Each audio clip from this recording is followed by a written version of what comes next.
Warning: the Not Real Art podcast is intended for creative audiences only. The Not Real Art podcast celebrates creativity and creative culture worldwide. It contains material that is fresh, fun and inspiring and is not suitable for boring old art snobs. Now, let's get started and enjoy the show.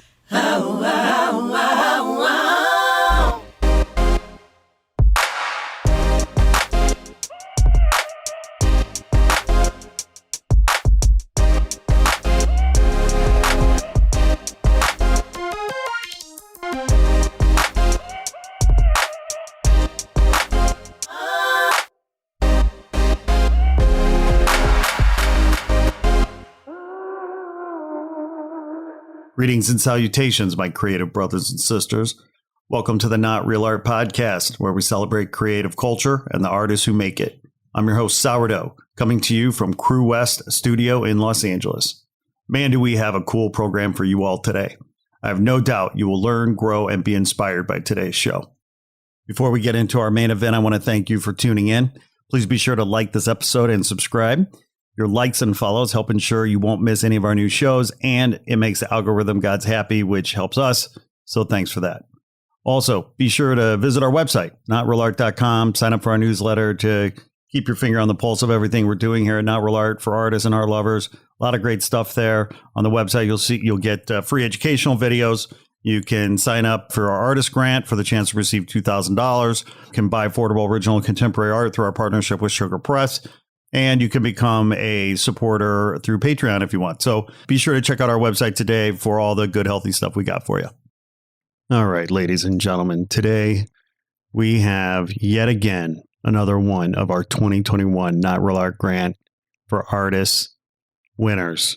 The one and only Carmen Mardónez, hailing from Chile, who is an incredible human being. And I'm not just talking about her art.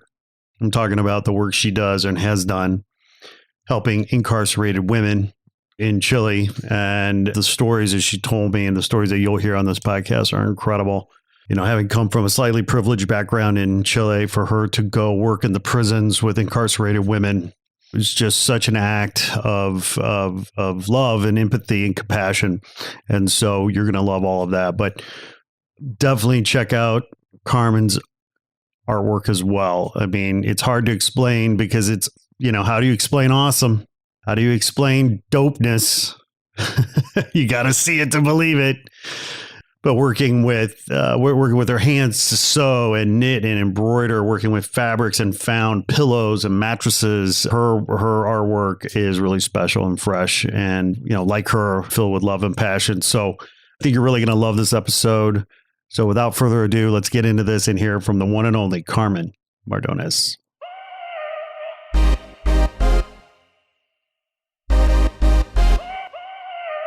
Carmen Mardónez, welcome to the Not Real Art podcast. Thank you, Scott. Thank you for having me here. Well, first of all, we have to say congratulations. You are one of our 6 2021 Not Real Art Grant winners.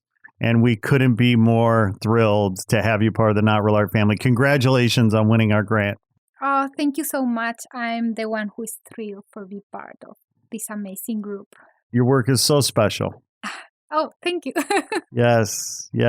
Well, you know, we want our grant winners to demonstrate, obviously, not just wonderful artistic abilities and talents and techniques and, you know, what have you, but we also hope that our grant winners have interesting stories, you know, that there's a humanity there that doesn't maybe always get celebrated and, you know, because we think that, you know, obviously that speaks to the art as well. And your background is so interesting. If nothing else, you know, your work with incarcerated women in Chile, I mean, talk to me about that. I mean, that was one of the first questions I wanted to ask you, because I wanted to, you know, we'll get into the art and we'll talk about all of that. And of course, our listeners can go to your website and see all of your beautiful work, and we'll talk about all of that. But I wanted to talk about the other things that feed your soul and the work that you do, and specifically the work that you've done with incarcerated women. Yes, sure. I moved to the US 4 years ago. So before that, and for around 9 years, I was working in Chile in different jobs, but all of them related mostly with prisons and especially with women in prison. Even though my studies were in history, not in, I don't know, social work or psychology, because my university campus was in front of the woman prison in the capital of my country. So one day I and a friend got an invitation to work with the woman in the prisons, to work with one group who was in drugs therapy. I don't know if that's the correct term, but they were like trying to heal for consume like a hard, strong drugs. So we start visiting them for around 1 or 2 years, and we were spending like all the morning on Friday with them, just trying to talk. Nothing like to, I don't know, like they were dealing with a lot of things, so we were just trying to share with them. Our mornings are also like trying to make some art, trying to distract them. All of the women there, it was a group of around 20 women. They were moms, and most of the people in Chile who is in prison, they were poor. Like the big mistake that they had was were born poor. So then they make some mistakes that end in the prison, but they were not like, they were not killers. They were like, they were not really dangerous. And at least is what I think. It's more like the life didn't give to them like opportunities to be someone, to have like a peaceful, good life. So they end, I don't know, selling drugs, but like small amount just to feed their kids, or they start like stealing in the grocery stores because they need to feed their kids. So we're like really strong stories that I was with this friend able to share with them, and that for me was like really, really powerful. That experience changed my life completely. After that, I think that it changed a lot the way that I see my life, their life, and how I understand what I have to do in my life. So at the beginning, when I started studying history, I was thinking to be a teacher. But then when I started working in prisons, I decided that I want to keep working with prison people, hopefully women, but also men. So for the next around 8-9 years, I worked in being like a volunteer, but then professionally working with prisons, trying to bring to the prison, and especially for the people who is in prison, like better quality life, opportunities, things that they can learn. So after they left the prison, they can have another opportunity. Yeah, I think that that's a simple way to explain what I was doing back in Chile. You said this work changed your life and changed your perspective. Talk a little bit about that. Talk a little bit about how meeting these women, talking to these women, getting to know these women changed your view of womanhood and your own identity. Yeah, of course. It's a little bit hard to me to explain in English because I'm really passionate about this, but I'm feeling and I'm thinking in Spanish. But I'm gonna do my best. I was born in a really privileged family. I have my mom, my dad, they were able to take care well of us. They were able to provide us like good education, food every day, 3-4 times per day. I have my siblings, etc. I don't think that is easy for people when they were born in that bright side of the world and the life to empathize or like, yeah, to share like with people who didn't have that opportunity in their life.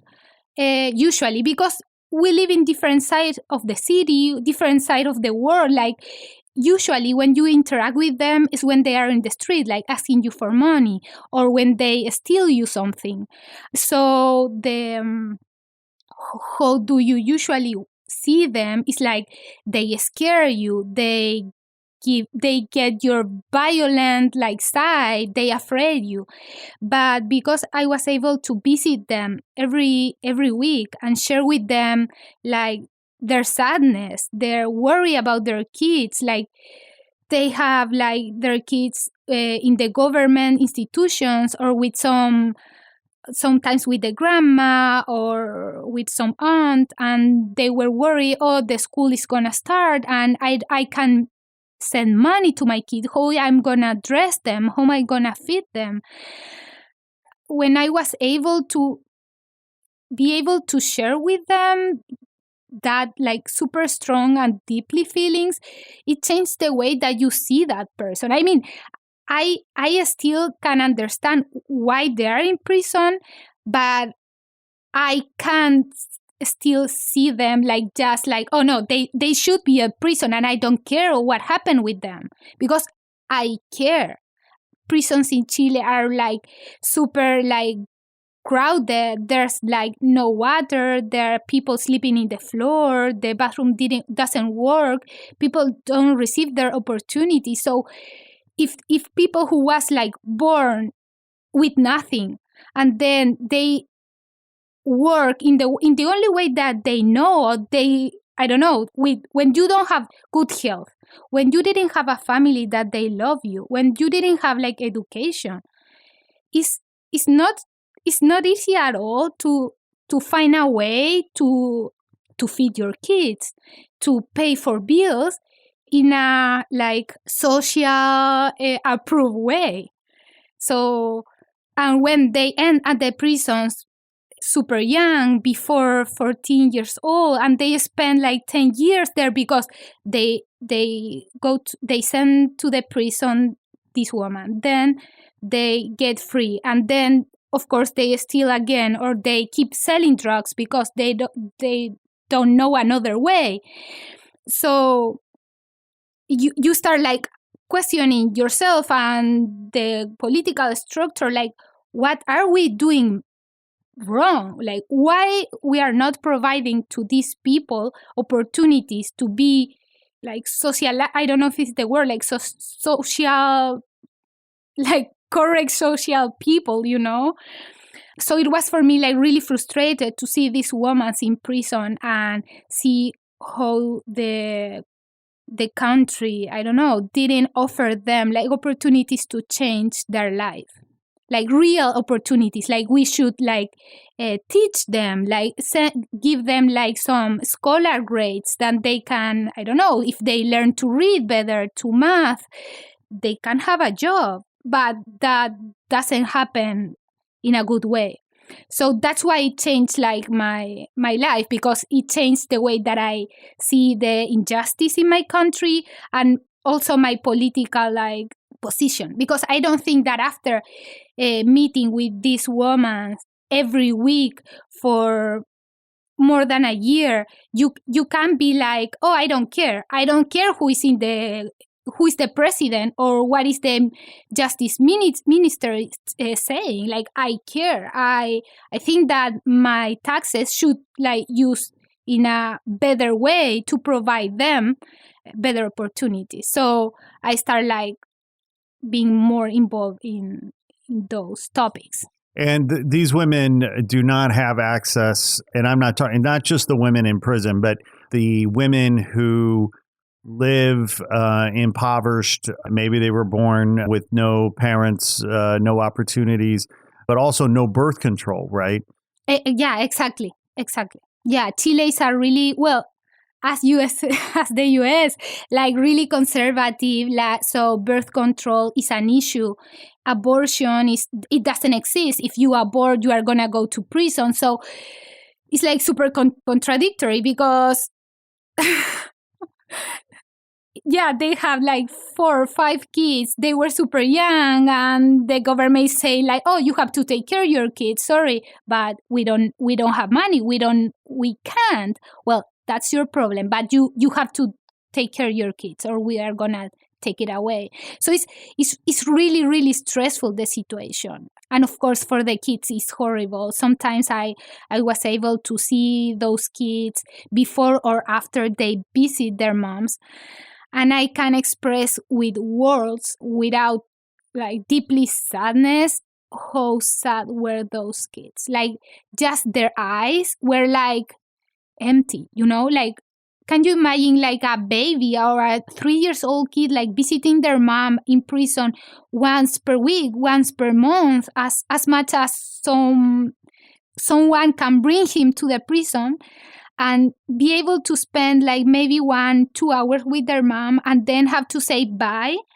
like be away of her hugs, is horrible. Yeah. Were you a mother at the time when you were doing this work? No. I was not. I was 19 years old or something like that. Just a dreamer. Yes, I get frustrated with this country, the hypocrisy that we see in this country, and what you're talking about in Chile. It's the same, maybe a little worse. I don't know, but the hypocrisy is you can't expect someone to take care of their children if they don't have opportunities, and you can't expect people to not have children if you don't give them education, a reproductive education, or birth control. And when the church is in charge or is dictating culture or rules or what have you, it sets people up for, or the government, the church, whatever it is, it sets people up for failure. Yeah, it's insane. It's like a circle of contradictory and violence at the same time. That is, it's horrible. Yeah, I remember in college, I was living in Chicago, and in college I was to earn money. I was a bike messenger, delivering packages on my bike. I remember one of the other bike messengers, who was a kid, young black kid who lived on the west side of Chicago in the projects, super nice guy, and we started talking, and our lives couldn't have been more different, And he was telling me, he told me 2 things. The first day I met him, it's a true story. After we were having lunch and we were sort of talking, and he tells me that he's got to take off half a day because his girlfriend's having a baby, and he was going to go be with her. And I said, "Oh, congratulations! Like this is," and I said, "Is this your first?" He said, "No, it's my third." And the kid I was 22 at the time. This guy was probably 18, 19. And I said 3. I said, "Wow." I said, that's a lot of responsibility or something. And he said, it's okay because the more babies I have, the more welfare I get. And for him, having kids, more kids, more money, more kids, more money. And yet, there weren't any other opportunities for him beyond that, right? Really, to make money, because he didn't have a good education. He didn't have, maybe it was a broken home. And so he told me that, and he also told me that he could get me a gun if I needed one.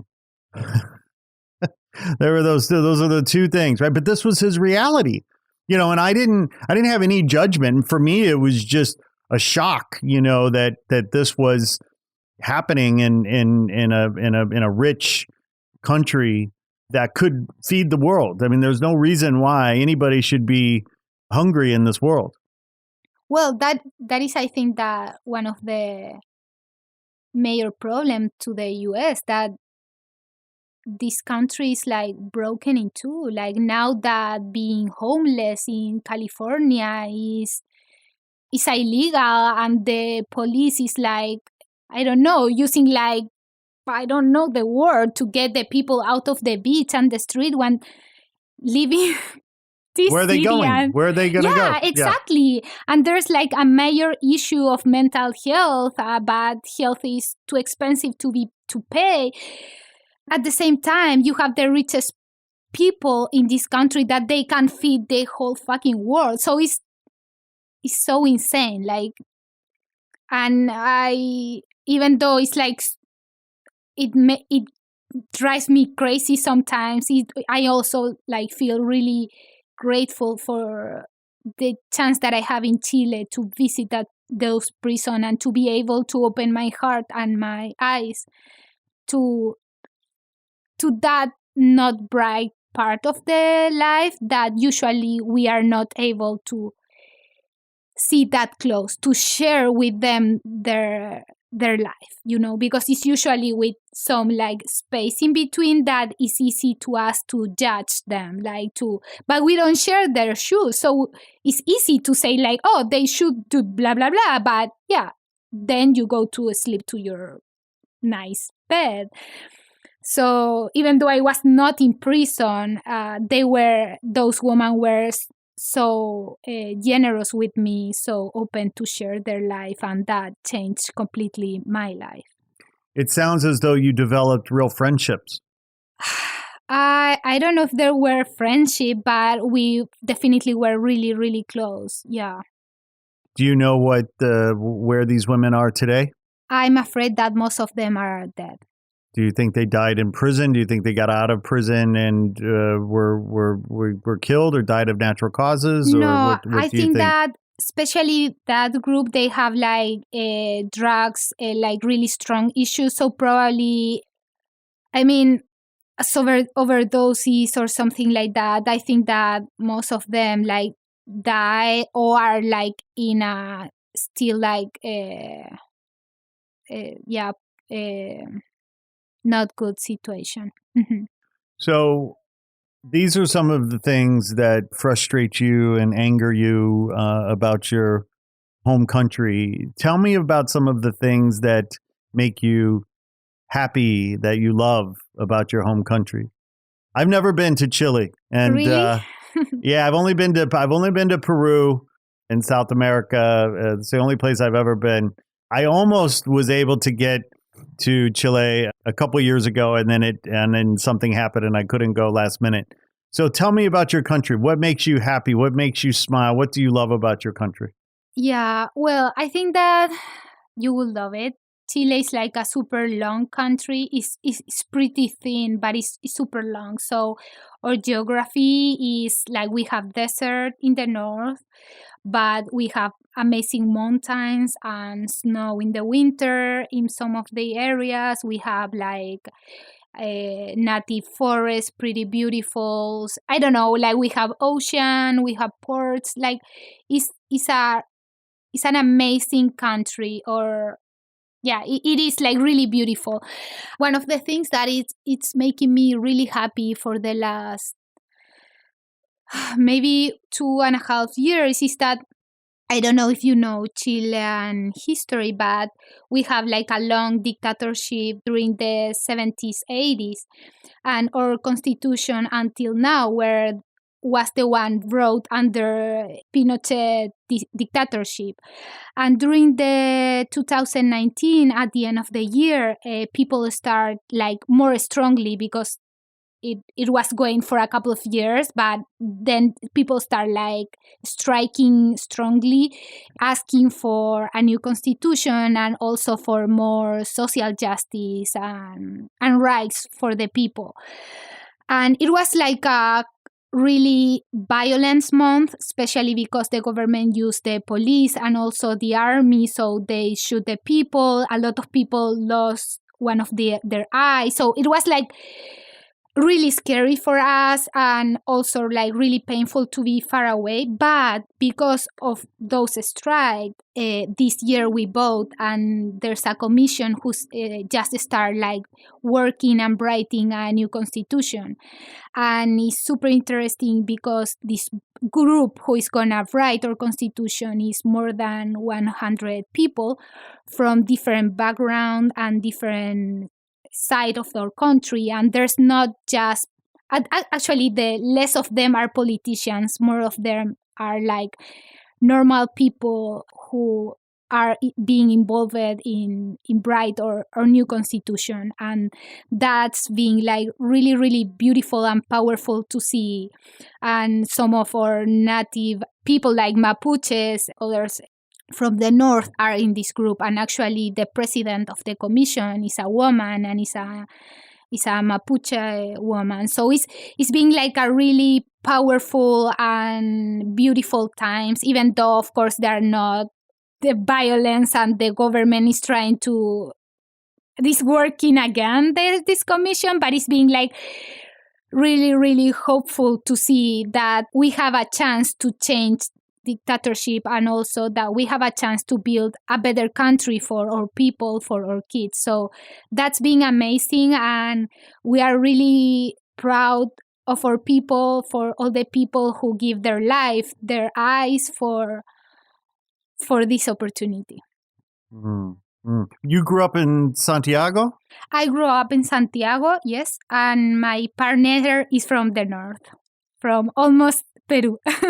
Right. What was life like for you growing up in Santiago? Did you live in the heart of the city? Did you live in the outskirts? Did you live in the high country, the low country? Did you live near the water? What was life like growing up? Yeah, well, I'm from Santiago. That's the capital of Chile, and it's the biggest city in the country. It's pretty big. I don't want to compare to LA because here is like much more people, but it's like a modern city. So we are, Santiago is surrounded by Los Andes or mountains. So if you are lost in the city, you have to see the mountains and decide if you are going to north, west, south, whatever. And it's a beautiful view during the winter because it's with snow. And we don't have ocean in Santiago because we have the Andes and then the other mountains around.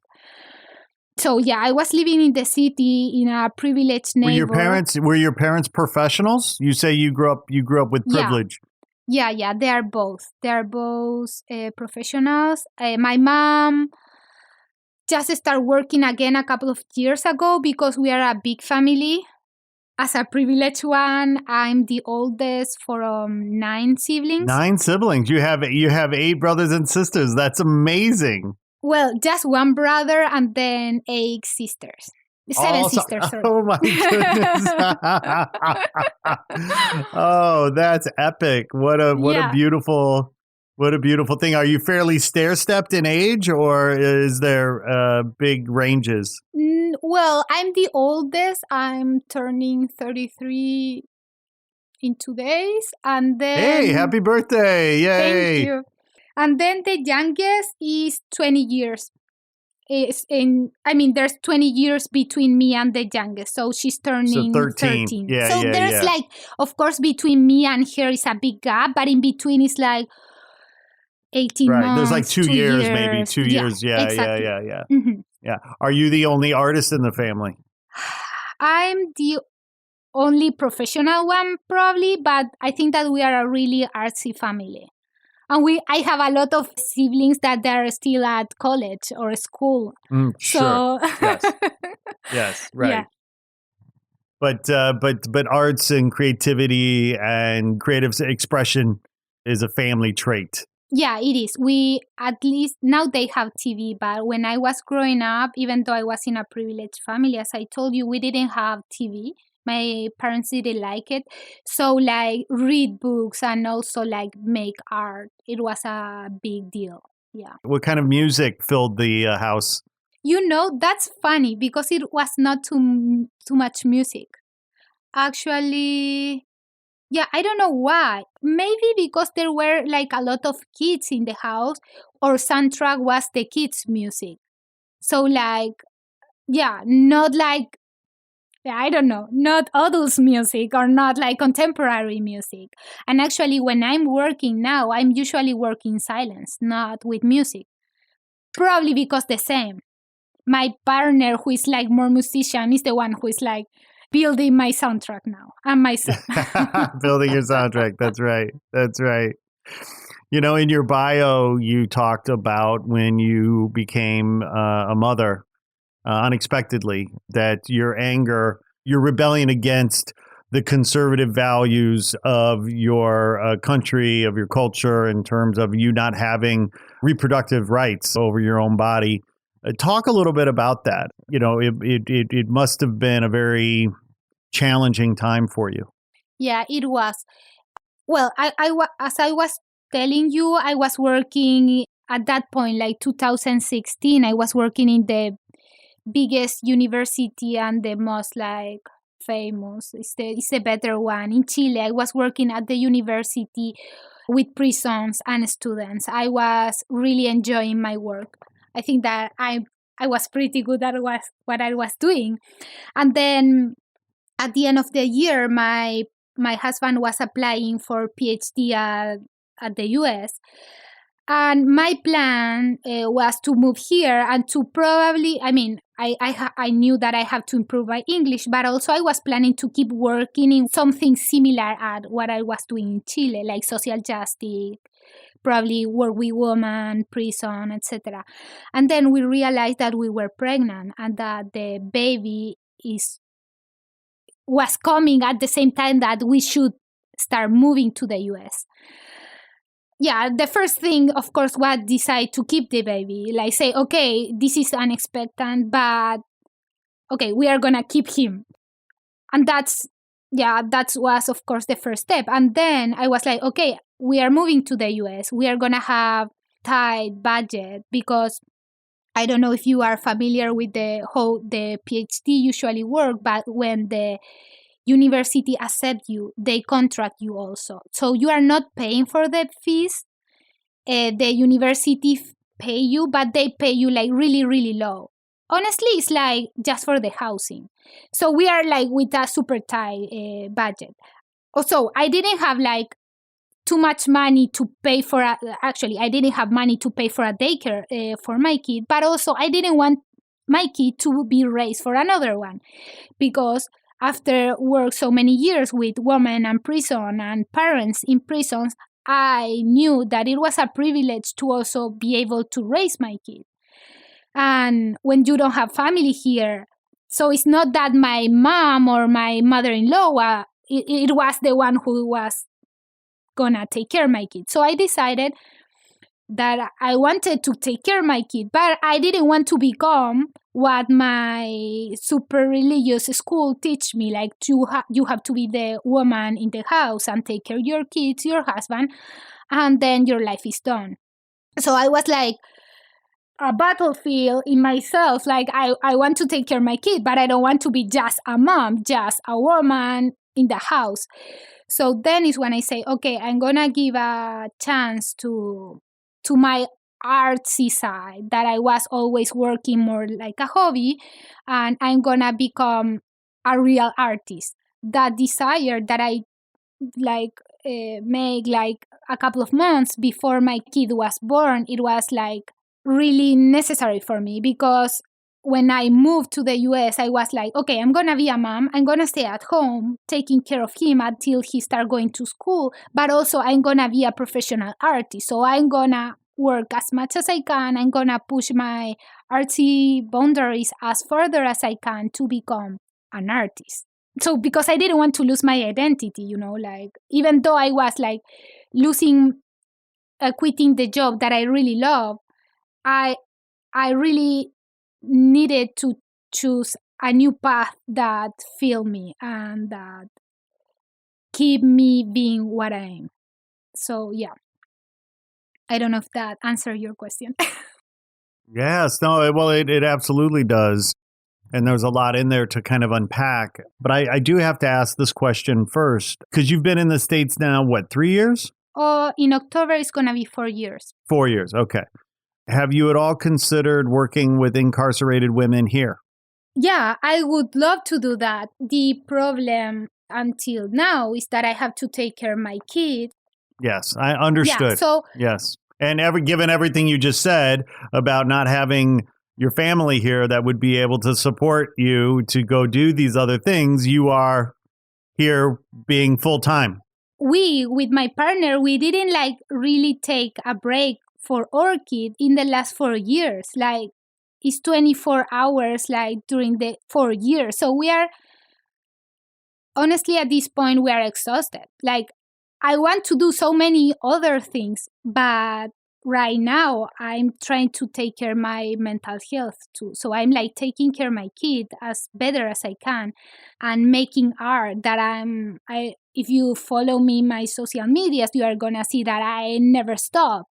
I'm like obsessed with my practice, but that's because it's the only way that I can be sane. Like it keep me sane from the stress, for everything. So yeah, but I'm pretty sure that in the future I'm gonna go back to prisons because my heart is there. Well, listen, I mean, I totally empathize. I'm a parent. I have 2 kids under 8, but I have family here.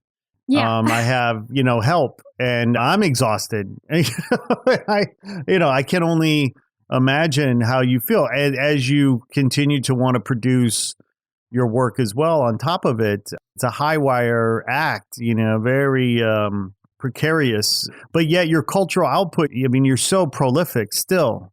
The work you make, by the way, I love your work. I really do. Yeah, I do. There's just something, well, there's a organic nature to it that speaks to me on some level, but just the richness and the texture and the layers and the dimensionality, I don't know. It just really resonates with me personally, and I just love your work. Tell the audience in your own words what you're trying to say with your current practice and your current body of work.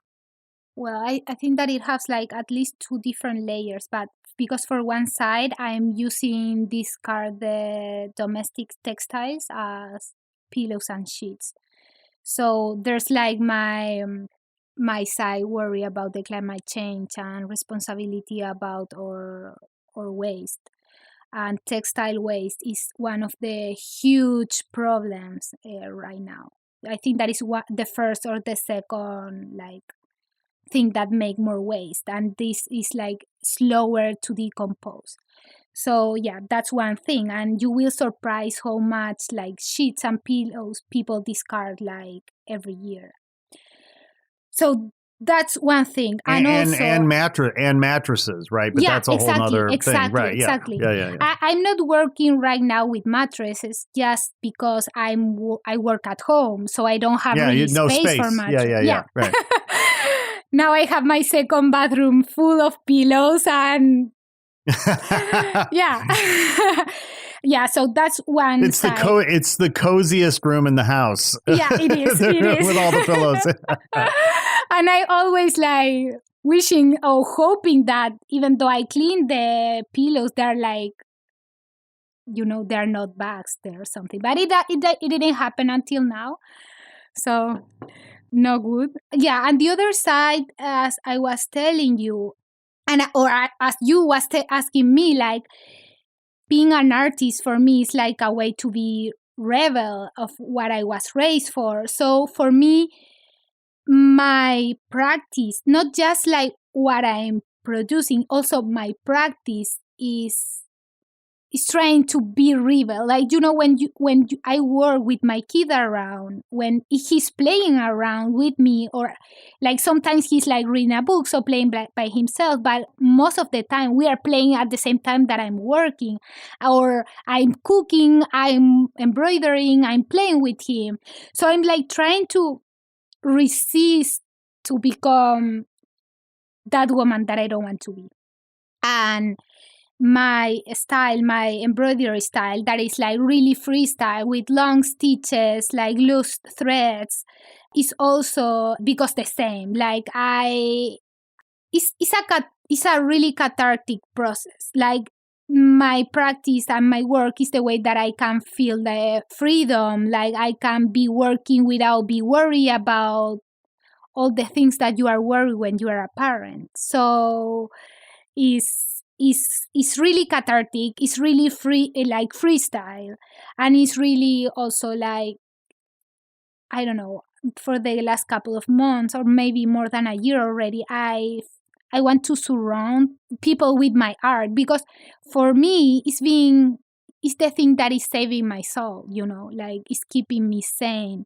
And at the home I feel like surrounded by my threads, my embroideries and everything. So I'm growing size, I'm like going like more sculptural, always with this desire to like want to hug people, want to make feel them as well as I feel when I'm working in my art. So it's really colorful. And yeah, I don't know. People, what they say at least is like they always want to touch my work. Like, and also now with the sculptor, it's like, oh, may I hug the sculptor? May I sleep here? So yeah, I think that is working, and I really want to keep growing the size. Yeah. The prolific nature of your output implies that you work very quickly. Is that accurate? Because your work is very detailed as well. I mean, there's a lot of stuff going on, a lot of precision, a lot of repetition, a lot of work. But are you working fast, or what is your technique? Is it a fast hand? Are you fast-handed? Well, I don't think that is fast, but it's definitely faster than other embroidery techniques. So, but my size is 10 times like a common embroidery, at least. I think that I work a lot. Yeah. No sleep. No, I sleep. I sleep good. Because if I don't sleep, I'm super like grumpy and I have to take care of my kid. So, but I'm usually, when I wake up, I start embroidering, and then during the whole day, I'm embroidering at the same time that I'm doing my other errands. So some days I work like maybe 4 hours, but others like 8 or more. Well, but okay, so, and that's wonderful to hear that you're able to sleep, because of course that gets to mental health, that gets to health, wellness. I mean, how do you approach self-care? Because so many artists, find self-care challenging for all kinds of reasons. I mean, obviously the last year and a half has been difficult anyway for self-care and mental health, given the global pandemic. Talk to me a little bit about how you're able to self-care and guard your mental health and your physical health, for that matter, and your spiritual health. I mean, what is your approach to self-care, generally speaking? I think that I don't taking care of myself well now, or like already is being really challenging. Yeah, because COVID, because I'm physically tired. Even though I'm trying to sleep, I'm not sleeping well. So there's a lot of things that I'm like already like trying to work on. But I think that I have like kind of 3 things that came me like that I try to keep to take care of myself. Like the first is like to keep working. I think that honestly, without creating art as much as I'm doing now, I will be crazy. I'm being like worse that I'm doing now. That is like I'm super tired, but I'm in a good mood. I'm having dreams. I have shows. I'm working because when I decided to become an artist, it was like this is gonna be my North Star for the next year. So I'm being ambitious that it can be like not good for your self-care, but it's also like good for me now because it keep me like alive. I have like a desire in my life. So that's really important for me right now. But also I lady plant. I have a lot of plants at home, and that's have more life around, have a beautiful apartment, taking care plants is really important for me. Yeah, because I love beauty. Yes. Well, and it gets to nature too, because it's so important, I think, for mental health, for health to be in nature, to get outside, and the plants speak to that, right? Yeah. And the third time that we are doing for the last, I don't know, more than a couple of months is that we are like trying to go to the beach every Sunday and spend the whole day in the beach. We prepare breakfast and then we drive to the beach and we stay there until 4 or 5 or whatever we Yes, want to yes, stay. yes. So for at least one day in the week, we feel like we are on vacations, that we are far away for our problems, that or whatever, that we are tired, or kid play, he's so happy there, and we can like rest or like refresh our minds and our hearts. So I think that that's with the keep working on my practice, that's like it's being a rock in this moment. Well, that's a powerful thing you're saying, because, we do happen to live in Southern California. We live in Los Angeles. The beach is very accessible.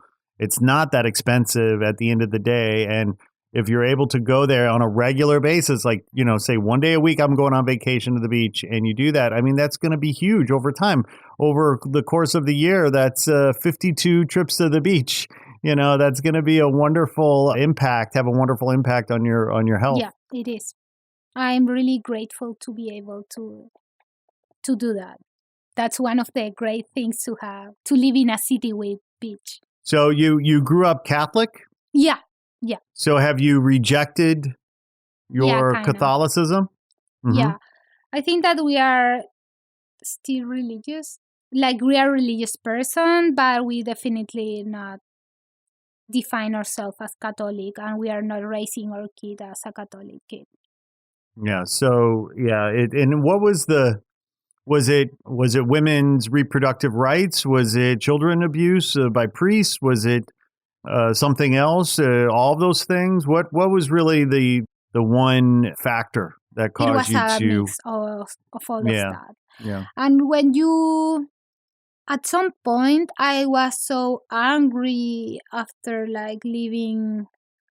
I don't know the word in English, but the ceremony every Sunday, like after listening the priest and think that he was talking some dumb or stupid things, that he didn't know what he was talking about, or that the incongruency or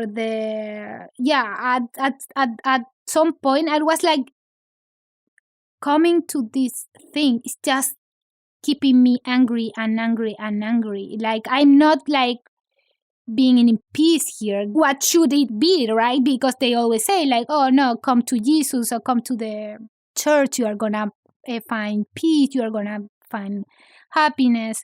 But at some point it was like, I don't want to be part of this. Like, I want to be a woman that people can trust my word, that I can stand by my words, that I can be able to answer for what I say and what I feel and what I think. And I don't think that the Catholic Church is a grow-up woman or man at this point. It's just like they're acting like children, like, oh, we didn't know, sorry. And you have to understand. Yeah. And God loves us. And it's like, what the hell? Like, you should go to prison, like, as a common person, or you should respond in front of the justice, etc. So I was like, okay, this is not making me I don't feel that it's like making me a better person. It's making me an angry person. So I don't want to be part of this. Because part of what you're getting at, right, is on some level about hypocrisy, right? And then you have our current Pope, who wants to talk about climate change, but he's not prepared to stand up for birth control. Exactly. Right. The hypocrisy behind those, it's like, are you fucking kidding me? Like, don't bullshit me, Yeah. And then they say like, okay, Jesus or God loves everyone. But if we ask for gay, lesbian weddings, like marriage, is like, no, never mind. But it's like, we are talking about like not religious weddings. We are talking about like rights, like people should be able to have the same rights, like their kids, etc. But it's like, no, they want to talk about everything that it doesn't like be related directly with them. But when you want to talk about like, hey, why woman can't be priest? Oh, no, we can't talk about that, sorry. Or why priests are like abusing kids. Sorry, it was a mistake. Or now what is happening in Canada, like huge amounts of kids murder. It's like, sorry. And it's like, sorry, like, what are you talking to me? It's like, you should be in prison and your whole institution because so yeah, I proudly say that I'm not part. My parents are not that proud of me, but you have to be in peace with yourself. Yes, that's it. That's it. I did not grow up Catholic. I grew up Protestant, but I lost my religion a long time ago. I like to say that I'm a born again pagan, And but I thought, as a somewhat well-read person and educated person and what have you, I thought I had a proper appreciation for the wealth and the power of the Catholic Church. But it really wasn't until I visited the Vatican a few years ago that I realized that the wealth and the power of the Catholic Church is almost unfathomable when you go there and you see just the artwork alone, let alone all the things that you're not seeing. But you realize, oh, wait a minute, it's its own government, it's its own city, it has its own currency, and then of course they have so many governments and believers all over the world. It's bigger than any one country. Yeah, it's so powerful. Yeah, that's what I meant. So it's more powerful than in many ways than any one country. Yeah, and they say that they are working for a better world and to make people free and happy, right? But then what you see is that they just want to control life and people, like maybe in a different way that other religions and other like politics, but it's the same thing, at least for me. Like when you use God for manipulate life, that's not good. That's not good. And and they don't want to stand up for birth control because of course they want more Catholics. Yeah. It's like, give me a break. Hello, it's not rocket science. Oh my gosh. Yeah. So Carmen, I'm so grateful for our time together. I want to be respectful because you're so busy and you're a mom and you have so many things going on. I'm so grateful that we have this time together tonight. I can't wait to actually meet you. I'm so sorry that I couldn't make it to the show. I was my father recently passed away, so I've had to go home. I'm so sorry. Thank you. So I've been going home to see my mom and help her. So that's why I was unable to make it to your show at ArtShare. But isn't Badir wonderful? Yeah, he's amazing. He's so nice. Yeah, shout and out to don't worry, Badir. you I are love gonna Badir. have more opportunities. Yeah, Badir is for amazing. sure. And For Cheyenne is sure. also so nice. Oh yeah, Cheyenne is wonderful. Class act. Yeah. Class act. And that show was so strong. I mean, they did such an amazing, Badir, of course, did an amazing job curating it. Yeah, and the show is still hanging, right? It's ArtShare LA, downtown LA. How long is the show hanging? Tell the audience about the show. Yeah, it's at ArtShare LA in downtown LA, and it's until August 20. Got it, so August if you have 20. time, Yep. you can still visit it. Yeah. Well, that's we want to get people in the doors there. You mentioned your man a couple of times, your partner, and you talked about his PhD. What is, and I'm jumping around a little bit here, but what is he getting his PhD in? I'm curious.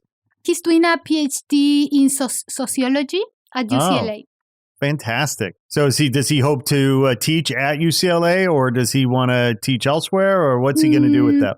No, how it works is usually you get your PhD at the university. You are not able to work there at least after you just graduate. Okay, you have to go out into the world. Okay, like a missionary. Yeah, right. They challenge you to find a work in another place, and maybe then if you worth it, you can come back. Yeah. Okay, so we don't know. We don't know if we are gonna stay or not in the U.S. Too many things to. Well, I know well, the whole world. We're Earthlings, right? We're citizens of the planet. And we like to live anywhere that makes us happy. And thank goodness you have the opportunity to do that. Do you plan on going back to Chile at all, or do you think you'll live abroad for the next? We don't know. We are calculating that we are gonna be in the U.S. at least 7 years, so 2-3 more years than now. And after that, go back to Chile is probably start again. Like we have families or friends, they already move on. So everyone changed in this year. So Of course, for one side, we want to be closer to our family, but we know that it's not going to be easy to go back. So we are kind of open to the world. And of course, like art world is much smaller in Chile.